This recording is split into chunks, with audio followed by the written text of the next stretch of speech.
오늘도 오후 예배 시간에 함께 예배할 수 있음이 감사합니다. 이 시간 말씀을 통하여 도전 받으시고 은혜 받으시는 귀한 시간 되시기를 축복합니다. 하나님의 계획이 있습니다 라는 주제로 귀한 말씀을 나누기를 원합니다. 2019년 칸 영화제에서 황금 종려상 수상에 빛나는 영화 기생충에서 언급했던 그 말 한마디가 저는 계속 기억이 납니다. 볼까요? 네, 맞습니다. 바로 계획이 다 있구나라는 대사였습니다. 이 백수인 아들이 어느 날 학력을 위조해서 부잣집 과외교사를 지원하러 가면서 이렇게 아버지에게 이야기합니다. 아버지, 이것은 범죄가 아닙니다. 내년에 진짜 이 대학을 갈 것입니다. 그러면서 이 아버지가 뿌듯해하면서 대꾸한 말이 너에게는 계획이 다 있구나, 이런 말이었다는 거죠.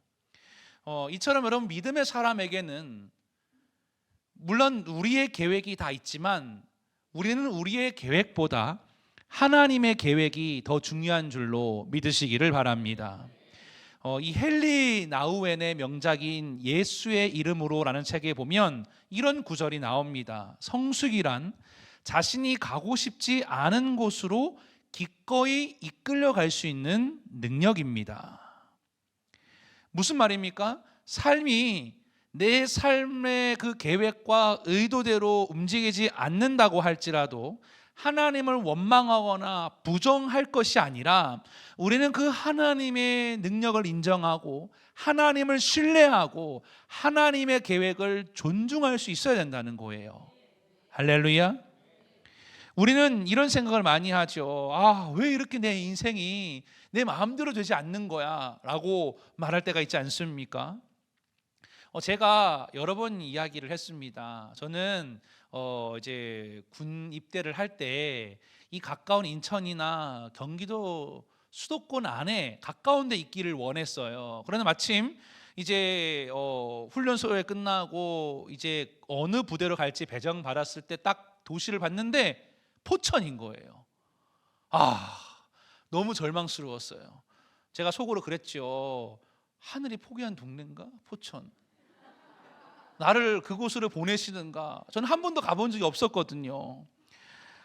근데 막상 이 군대를 갔는데요, 교회에 이제 군정병으로 보직을 받아 갔는데 이 교인들이 다 이상한 사람들이 많은 거예요. 막 입만 열면 욕하는 이 어떤 병사, 그다음에 막 나를 괴롭히는 선임들도 있었고, 막 그 군 교회 안에 뭐 이런 사람들이 다 있나 싶을 정도로 그런 사람들도 있었어요.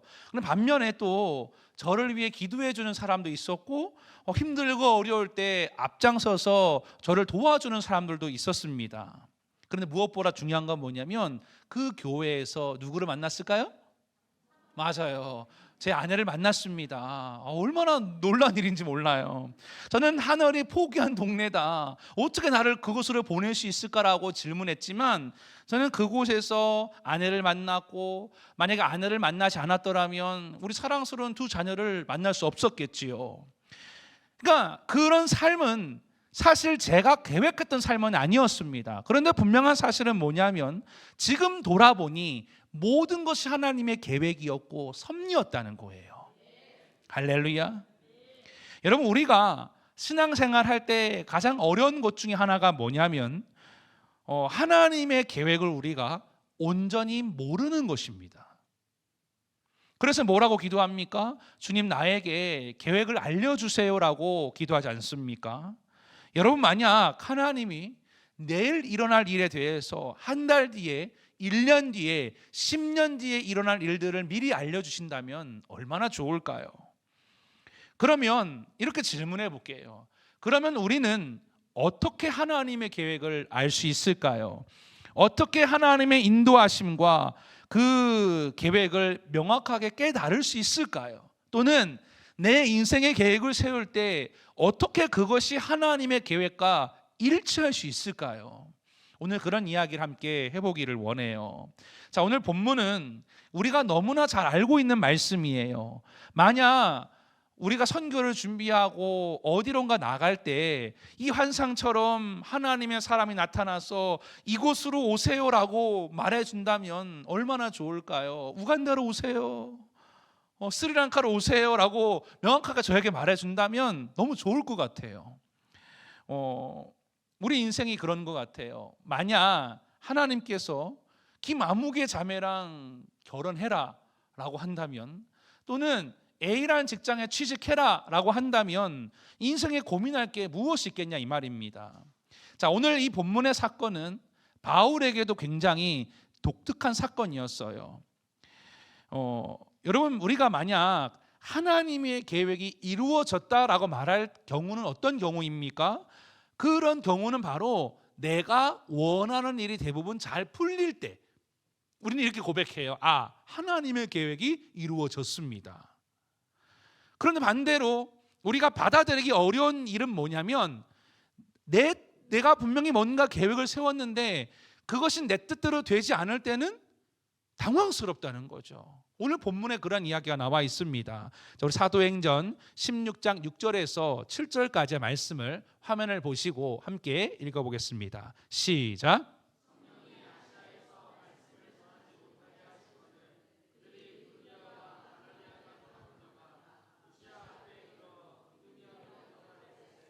예수의 영이 허락하지 아니하시는지라. 아멘. 화면을 보세요. 6절과 7절의 말씀인데 무엇이라 써 있습니까? 성령이 아시아에서 어떻게 했다고요? 말씀을 전하지 못하게 하셨대요. 그리고 7절에 보니까 바울이 비두니아로 가려고 했을 때 예수의 영이 어떻게 했다고요? 허락하지 않았다는 거예요. 더 놀라운 건 뭐냐면 10절을 눈으로 보시면 아시겠지만 하나님의 계획을 이루기 위해 그 뜻을 행하는 자가 애썼다라고 표현하고 있습니다. 그러면 이렇게 질문할게요. 왜 하나님은 사랑하는 자녀들이 세운 계획을 때로는 막으시는 것일까요? 그러면 우리가 세운 계획을 실수하지 않도록 미리 아니라는 것을 명확하게 알려주시던지, 아니면 하나님의 계획이 뭔지를 명확하게 A부터 Z까지를 미리 알려주시면 어떨까요?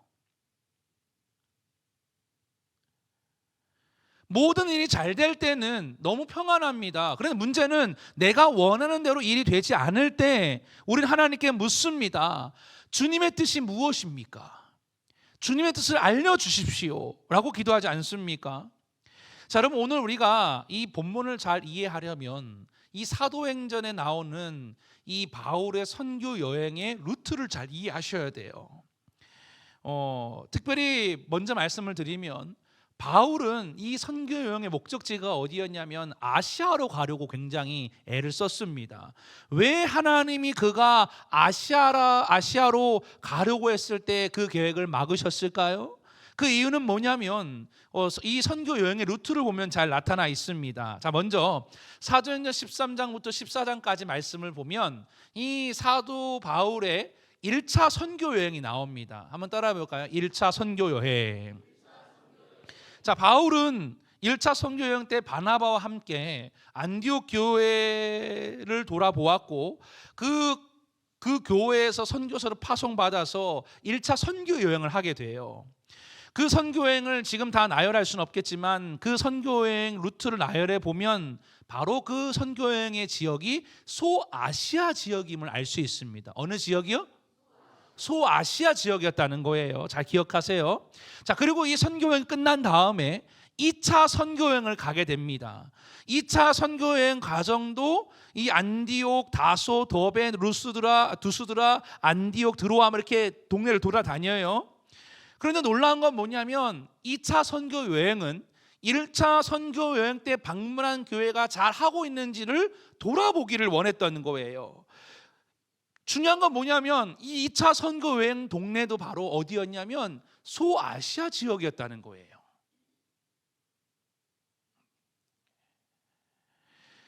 그 다음으로 바울이 네아폴리부터 예루살렘, 안디옥을 거쳐서 선교여행을 가게 되는데 이 선교여행의 루트를 바울이 갔던 곳을 쭉 나열해 보면 알 수 있는 사실은 뭐냐면 이 바울의 복음의 방향이 처음에는 소아시아로 가려고 했지만 나중에는 소아시아에서 유럽으로 바뀌는 모습이라는 것을 우리는 사도행전 말씀을 통해 알 수 있다는 겁니다.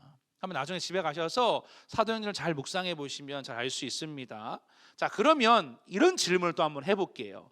왜 성령께서는 바울이 가려고 했던 아시아 지역을 막으시고 그의 여정을 돌리셨을까요? 그 이유는 성경에 명확하게 나와 있습니다. 이유는 뭐냐면 바울이 복음을 전하려고 했던 이 소아시아 지역들은요, 그에게 익숙한 지역들이었기 때문이에요. 어떤 지역이요? 익숙한 지역. 왜냐하면 그 지역 안에는 고향인 다소도 포함되어 있었고요, 성공적으로 복음을 전한 안디옥도 포함되어 있었습니다. 그리고 무엇보다 소아시아 지역에는요, 흩어진 유대인들이 많이 살았거든요. 그러니까 이 로마의 지배를 받고 있긴 했지만 그들이 모여서 늘 주님을 기억하고 예배했으니, 생각해 보세요. 복음을 전하기에 쉬웠을까요? 쉬웠을까요? 쉬웠겠지요. 그러니까 여기까지 보면 바울은 굉장히 합리적인 계획을 세웠음을 알 수 있습니다. 왜요? 소아시아라는 동네는 익숙한 지역이었고, 두 번째로 큰 도시였던 에베소도 있었고, 얼마나 훌륭한 선교 전략입니까? 팀을 데리고 단기 선교할 만한 지역이겠지요. 그런데 인간적인 눈으로 보면 하나님이 왜 굳이 바울의 길을 막으시고 못 가게 하셨는지를 알 수 없습니다. 우리가 다만 추측할 수 있는 것은 3차 선교 여행 과정에서 여러 공직자들을 만나고 최후의 복음을 전하는 로마로 향하게 되는 것을 보면 이해는 갑니다. 그러나 분명한 사실은 뭐냐면 하나님이 그의 계획을 막지 않았더라면 그의 지경은 소아시아에 멈추고 말았을 것이라는 거예요. 그래서 하나님은 그 계획을 통해서 이 사도 바울의 눈을 넓히셨고 그의 선교의 지경을 확장시켜 주신 줄로 믿으시기를 바랍니다.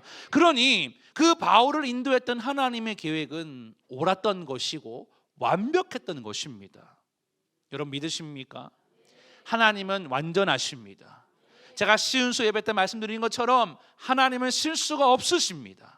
하나님은 옳으시기 때문에 때로는 우리의 뜻을 막을지라도 그 하나님의 계획은 영원하고 완벽한 줄로 믿으시기를 바랍니다. 우리 옆 사람 이렇게 한번 인사해 볼까요? 하나님은 신실하시고 옳으십니다 라고 한번 인사해 볼까요? 자, 그러면 두 번째로 우리가 그러면 조금 더 깊이 들어가서 어떻게 하나님의 뜻을 분별할 수 있을까요? 자, 여러분 사람 중에 두 부류의 사람이 있습니다. 몇 부류요? 하나는 자신의 계획을 이루기 위해 애쓰는 사람이에요.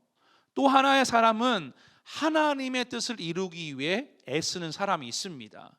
우리 성도님들은 어떤 사람이 되기를 원하십니까? 전자입니까? 후자입니까? 관심 없으세요? 다시요. 전자입니까? 후자입니까? 후자가 돼야죠. 자, 말씀 6절과 7절을 다시 한번 화면을 보시고 읽어보도록 하겠습니다. 시작.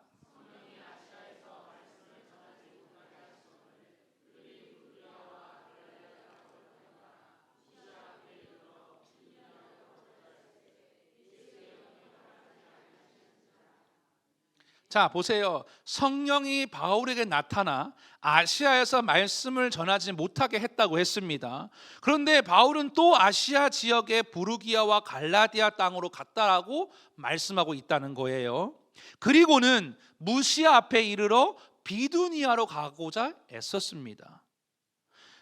이게 지금 바울이 계속 애쓰고 있는 지역은 어디냐면 다 소아시아 지역인 거예요. 여기가 막혔으면 다른 곳으로 가야 되는데 또 아시아 지역 가서 열리기를 원했는데 또 막혔다는 거죠. 자, 우리는 이 말씀에서 예수의 영이 허락하지 아니하시는지라 라는 표현을 주목해야 돼요. 우리는 이 말씀을 통해 하나님이 이 사도 바울의 계획을 어떻게 막으셨는지는 알 수는 없습니다. 그러나 분명한 것은 예수의 영이, 할렐루야, 성령님께서 바울이 아시아에서 말씀을 전하지 못하도록 막으셨다는 거예요. 할렐루야. 더 깊이 들어가면 성령이 분명히 일하고 계심에도 불구하고 바울은 그 뜻을 외면하고 복음을 전하기 위해 아시아의 또 다른 지역으로 옮겨가고 있었다는 거예요. 그러니까 처음에는 복음을 전하지 못하는 상황을 만났겠지요. 그리고 또 가서 다른 동네 갔더니 이번에는 아예 들어가지 못하는 거예요. 결국 바울은 무시아에 머물지 못하고 드로아로 내려갔다는 것입니다. 한번 생각해 보세요. 이게 아무렇지 않은 것처럼, 여러분, 우리는 본문을 짧게 읽었기 때문에 아무 느낌이 없을 수 있습니다. 그런데 바울의 입장 한번 생각해 보세요. 당시에 뭐 고속버스가 있었겠어요? KTX가 있었겠어요? 뭐 좋은 벤츠 차량이 있었겠어요? 그냥 다니는데 가는 곳곳에 길이 막혔어요. 그 방황이 바울의 입장에서는 얼마나 힘들고 어렵겠습니까? 지금 하는 일이 옳다고 생각이 들면 확신을 가질 수 있는데, 확신이 없는 방황을 한번 생각해 보세요. 얼마나 그의 그 계획 앞에 어려움을 느꼈겠습니까? 그런데 오늘 말씀이 중요한 건 뭐냐면, 길이 막혔을 때 바울은 깨달은 거예요. 아, 성령께서 허락하지 않으시는 것이구나. 할렐루야. 한번 따라하세요. 성령께서 허락하지 않으시는구나. 어떤 사람들은요, 내가 뭔가 A라는 플랜을 막 세워요. 계획을 세워서 그게 그 뜻대로 되지 않으면 뭐라고 고백하냐면 이렇게 이야기합니다. 왜 내 뜻대로 되지 않지? 여러분, 잘 생각해 보셔야 돼요. 사도 바울은 길이 계속 막힐 때 뭐라고 결론을 냈냐면 성령께서 허락하지 않으시는구나. 그런데 어떤 이들은 나의 계획이 막힐 때 이렇게 이야기합니다. 왜 내 뜻대로 되지 않는 거야? 이 두 말은요, 분명히 차이가 있습니다. 이해가 되십니까? 우리는 같은 상황에서도 그렇게 생각하셔야 돼요. 영적으로요. 하나님이 왜 막으시는 것일까? 할렐루야. 우리가 혹시 오늘 내가 뭔가 계획을 세우고 있는데 하나님의 뜻이 아닌 길을 가고 있지는 않은지, 하나님이 허락하지 않는 것을 애쓰고 있지 않은지를 돌아볼 수 있어야 됩니다. 여러분이 지금 가고 있는 길은 하나님께서 계획하시고 열어주시는 길이 맞습니까? 맞습니까? 그러면 우리가 어떻게 하나님의 뜻을 분별할 수 있는가? 그래서 우리는 우리의 영이 하나님을 향해 민감하게 열려 있어야 됩니다. 한번 따라하세요. 우리의 영이 민감하게 열려 있어야 합니다. 다른 말로 하면 하나님의 계획이 무엇인가를 볼 수 있는 영안이 열려 있어야 된다는 거예요. 우리 자신이 기도함으로 하나님께 늘 물어보아야 하고요, 하나님의 인도하심을 말씀으로 구해야 합니다. 아멘. 자, 우리가 이 시간 아브라함을 잠깐 조명해 볼까요? 여러분, 아브라함이 처음에는요, 하나님이 너의 고향과 친척과 아버지의 집을 떠나 내가 내게 지시한 땅으로 가라 라는 그 말씀에 순종해서 떠났습니다. 그런데 순종하며 갔던 아브라함의 삶에 문제가 닥쳤지요. 어떤 문제가 닥쳤습니까? 그 살던 땅에 기근이 찾아온 거예요. 기근이. 쉽게 말씀드리면 먹고 사는 문제가 생겼다는 거죠. 경제적인 문제. 그런데 아브라함은 그 자신의 영이 하나님을 향해 민감하게 열려있지를 않았습니다. 하나님의 계획하심과 인도하심을 알지를 못하니까요, 그만 눈에 보기에 좋은 애굽으로 내려갔다는 거예요. 어디로 내려갔다고요? 애굽으로 내려갔다는 거죠. 그전에는 말씀을 따라, 하나님 말씀을 따라 가나안 땅에 들어갔던 그 아브라함이 그 땅의 기근의 문제 앞에서는 하나님께 묻지 않고 그냥 눈에 보이는 애굽, 저기에 가면 살겠다라는 그런 기대감을 가지고 자신의 계획을 가지고 갔다는 거예요. 뭘 가지고요? 자신의 계획을 가지고 갔다는 거죠. 그의 삶이 어떻게 되었는지를 다 아시지요. 결국 다시 돌아오지 않았습니까? 여러분, 수많은 그리스도인들이 하나님 말씀을 외면하고 내 마음대로 살겠다라고 주장합니다. 그리고 세상 사람을 의지하고 살아가는 경우가 얼마나 많은지 모릅니다.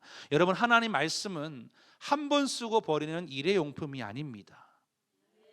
하나님 말씀이 없으니까요, 방황한다 이 말이에요. 하나님 말씀이 없으니까 그 영혼이 자꾸 피폐해지는 것입니다. 분명히 아셔야 돼요. 성경의 믿음의 조상들 중에서 그들의 말씀이 부재할 때 그들의 인생이 어떻게 되었습니까?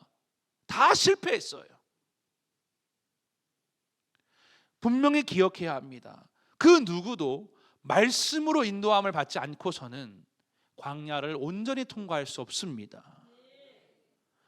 제가 언젠가 또 말씀드린 적이 있는 것 같은데요. 이 등산가들이 제일 무서워하는 게 윤형방황이라는 거예요. 윤형방황이 뭔지 아시죠? 이 알프스에서 폭설로 인해서 행방불명되었던 한 등산가가 13일 만에 구조가 됐대요.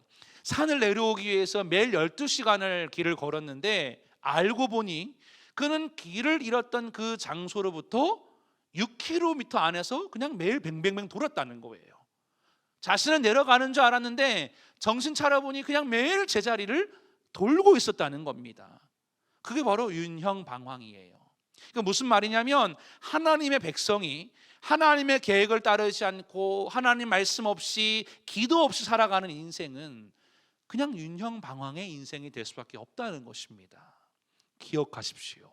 하나님의 계획을 따르려면 내 영이 하나님을 향해 열려 있어야 되고 말씀과 기도가 살아 있어야 할 줄로 믿으시기를 바랍니다. 우리 옆 사람 이렇게 인사해 보시기를 바랍니다. 기도와 말씀을 가까이 합시다.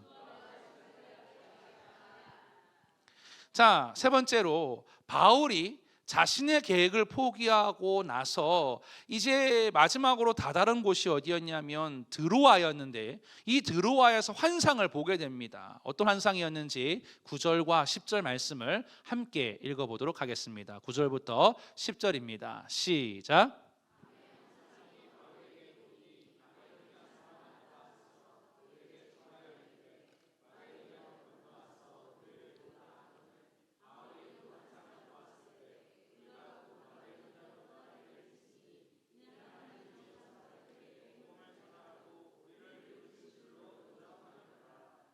자, 우리는 이 본문에서 아주 중요한 사실 한 가지를 발견할 수 있습니다. 우리는 계획이 막힐 때 이렇게 생각합니다. 하나님이 이 길을 원하시지 않는구나 라고 깨달아요. 그러면 그 다음은 어떤 액션을 취해야 될까요?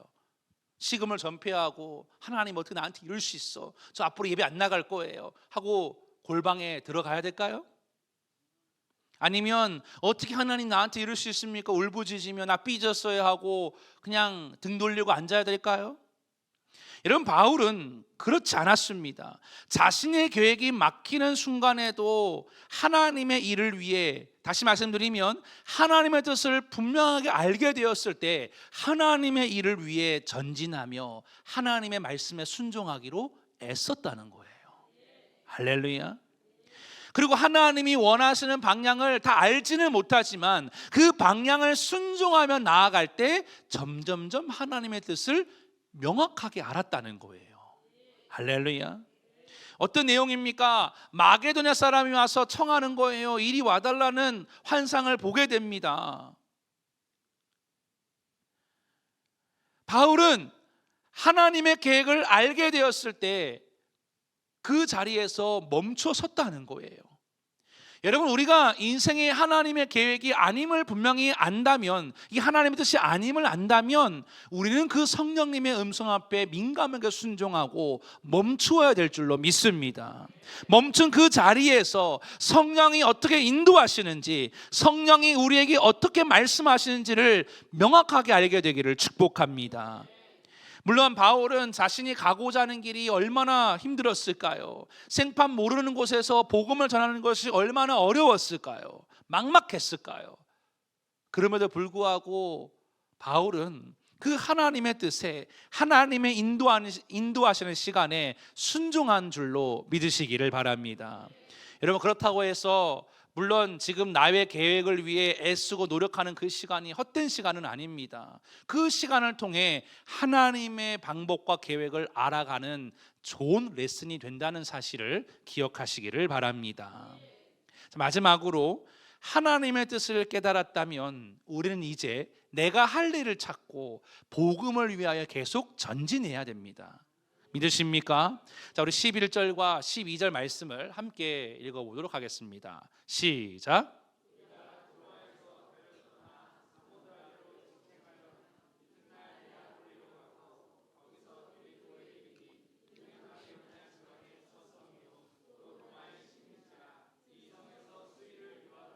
아멘. 이 마게도냐 사람의 환상을 본 다음에 바울이 도착한 곳은 빌립보였습니다. 드디어 당시 세계 중심이었던 로마를 향한 발걸음이 시작되는데요. 여러분, 바울은 안식일에 강가에서 복음을 전했어요. 그리고 동역자였던 루디아를 만나게 돼요. 우리가 생각했을 때 이 정도 환경의 문이 열렸으면 더 막 활짝 열려서 하나님의 기적이 막 쏟아져야 한다고 생각할 수 있습니다. 그런데 안타까운 건 뭐냐면 그랬던 바울에게 이상한 일이 생기게 돼요. 그 일이 뭐냐면 바로 바울과 실라가 감옥에 갇힌 일입니다. 하나님의 뜻에 순종해서 길을 갔는데 환경의 문이 활짝 열린 줄 알았는데 어느 순간 막히는 것을 다시 경험하게 됩니다. 정말로 하나님의 인도하심 맞는 걸까요? 정말로 마게도냐 사람이 손짓한 게 맞는 걸까요? 성령이 아니라고 말하는 게 맞는 걸까요? 사도 바울의 입장에서는 정말 낙심할 만한 일 아닙니까? 그런데 바울은 그렇게 생각하지를 않았어요. 그럼에도 불구하고 바울은 실라와 함께 그 감옥 속에서 뭘 했을까요? 찬양하고 예배하고 기도했다는 거예요. 할렐루야. 바울은 확신이 있었습니다. 이전에 경험한 방황을 통해 하나님과의 관계와 신뢰를 가지고 있었던 거예요.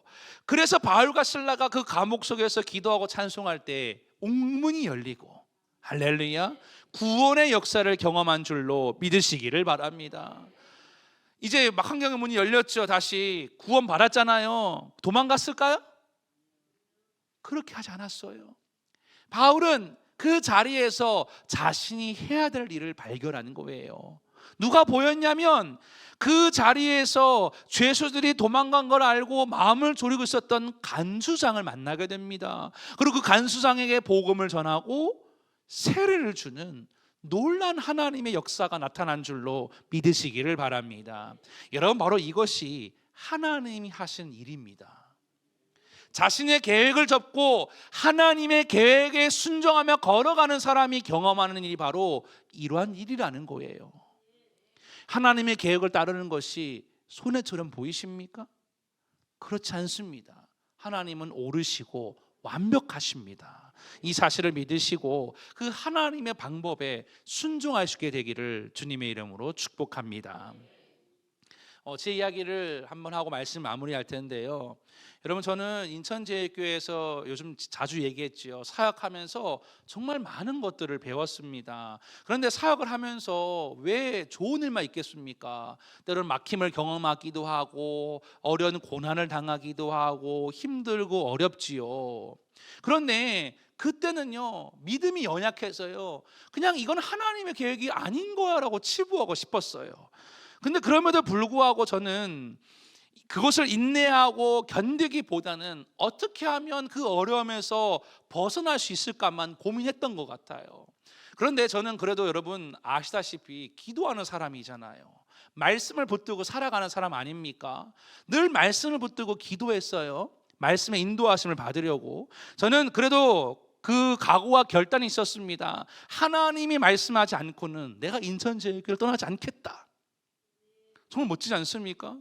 그렇게 기도하는 중에 하루는요, 제가 생명의 삶을 큐티를 했는데 그 큐티한 내용 말씀에 이런 말씀이 있는 거예요. 그 예레미야에서 말씀이었는데 이런 말씀이 쓰여져 있었습니다. 그 애굽으로 내려가지 마라. 이 남유다가 이 바벨론을 통해 징계를 받는 건 하나님의 뜻이었고 70년이 되면 돌아오려고 하는 게 하나님의 뜻인데 이 남유다는 자꾸 애굽을 의지하고 내려가려고 했던 거예요. 아, 그래요. 하나님, 내가 세상의 것 의지하고 있었군요. 하나님 말씀대로 내가 인도하겠습니다. 마음을 먹고 있는 찰나에 하루는 친구하고 통화를 한 거예요. 그런데 그 친구가 저에게 그런 고민을 얘기했을 때 첫 마디가 뭐라고 이야기했냐면요, 이렇게 이야기합니다. 동훈아, 애굽으로 내려가지 말라잖아. 저만 신기하나요? 저는 그 큐티한 내용을 친구가 얘기하지 않았어요. 제 고민만 얘기했는데 그날 그 친구도 그 말씀을 묵상했던 것 같아요. 이렇게 이야기합니다. 동훈아, 애굽으로 내려가지 말라잖아. 저는 그래서 그 하나님 말씀을 따라 저의 계획을 줬고 하나님의 계획에 순종했습니다. 그랬더니 이렇게 놀라운 뉴 시즌의 복을 경험하고 있는 것이 저의 간증입니다. 사랑하는 성도 여러분을 축복합니다. 어쩌면 바울이 아시아에서 길이 막혔을 때 훨씬 더 큰 고통과 아픔이 있었을지는 모르겠습니다. 그런데 바울은 자신의 계획이 이루어지지 않아 방황했던 것이 아니라 하나님의 일을 경험하고 그 자리에서 복음을 들고 전진했습니다. 할렐루야. 여러분, 이유가 있는 인생에는 늘 기대가 있습니다. 한번 따라하세요. 이유가 있는 인생에는 기대가 있습니다. 여러분은 다 부르심을 받는 이유가 있습니다. 실수가 없습니다. 비록 나의 계획이 막힌다고 할지라도 절망하지 마시고 하나님께 순종하시게 되기를 주님의 이름으로 축복합니다. 말씀을 정리하겠습니다. 하나님의 계획은 완전합니다. 저는 이 말씀들이 너무 마음에 와닿아요. 하나님은 옳으시고 완전하시고 부족함이 없으시고 실수가 없으시고, 그렇다면 내 남편과 자녀에게 너무 목숨 걸지 마시고 누구에게 목숨을 걸어야 될까요? 하나님께 내 인생을 올인할 수 있게 되기를 주의 이름으로 축복합니다.